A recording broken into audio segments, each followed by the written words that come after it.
নেপালের জনকপুর ধামের রাস্তায় বৃহস্পতিবার ভোর থেকেই বাড়তে থাকে মানুষের ভিড়। হাতে প্ল্যাকার্ড, গলায় স্লোগান, একটাই দাবি, বাংলাদেশের মৃত যুবক দীপু দাসের জন্য ন্যায় বিচার। জানকী মন্দিরের সামনেই জড়ো হন বহু সাধারণ মানুষ, কলেজ পড়ুয়া থেকে শুরু করে বয়স্ক নাগরিক, এমনকি উপস্থিত ছিলেন কয়েকজন হিন্দু সন্ন্যাসীও। মন্দির চত্বরে প্রথমে শান্ত প্রার্থনা, তারপর ক্ষোভের সুর। সেখান থেকে শুরু হয় মিছিল, যার মূল কথা এই মৃত্যু শুধু দীপুর নয়, এটি মানবিকতার বিরুদ্ধে অন্যায়। প্রতিবাদকারীরা অভিযোগ, বাংলাদেশ সংখ্যালঘুদের ওপর নির্যাতনের ঘটনা নতুন কোনো বিষয় নয়।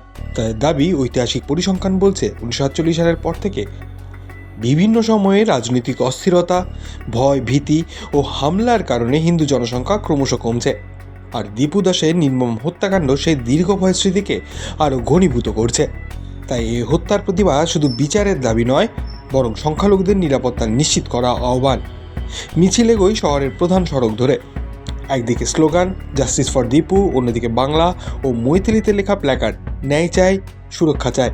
অনেকেই বলেন নেপাল ও বাংলাদেশের সম্পর্কেও বন্ধুত্বের, কিন্তু বন্ধুত্ব বজায় রাখতে হলে মানবাধিকারের প্রশ্নে স্পষ্ট অবস্থান জরুরি।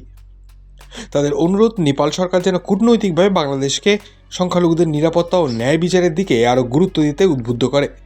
মিছিলে অংশ নেওয়া এক বয়স্ক ব্যক্তির কণ্ঠে শোনা গেল কষ্টের সুর, আজ দীপু, কাল কে? আমাদের নীরব থাকলে অন্যায় বাড়বে। তরুণদের মধ্যেও ছিল স্পষ্ট ক্ষোভ। তারা বলছেন, ন্যায় বিচার না হলে আন্দোলন আরও বড় আকার নেবে। সংগঠকরা জানালেন, এটি কোনো রাজনৈতিক এজেন্ডার মিছিল নয়, বরং মানবাধিকার রক্ষার দাবি। দিন বাড়ার সঙ্গে সঙ্গে শহরের বিভিন্ন প্রান্ত থেকে মানুষরা যোগ দিতে থাকেন মিছিলে। মিছিল শেষে জানকী মন্দিরের সামনে দাঁড়িয়ে আয়োজকরা ঘোষণা করেন, দীপুর মৃত্যুর বিচার ও সংখ্যালঘুদের নিরাপত্তা স্পষ্ট পদক্ষেপ না হওয়া পর্যন্ত প্রতিবাদের আওয়াজ থামবে না। তারা বলেন, এই দাবি শুধু নেপালের নয়, মানবতার। এবং একটি মৃত্যুর প্রতিবাদে আজ সীমান্ত পেরিয়ে অন্য এক দেশ গর্জে উঠেছে ন্যায় বিচারের ডাক হিসেবে। প্রশ্ন একটাই, দীপু হত্যার বিচার কি দ্রুত হবে?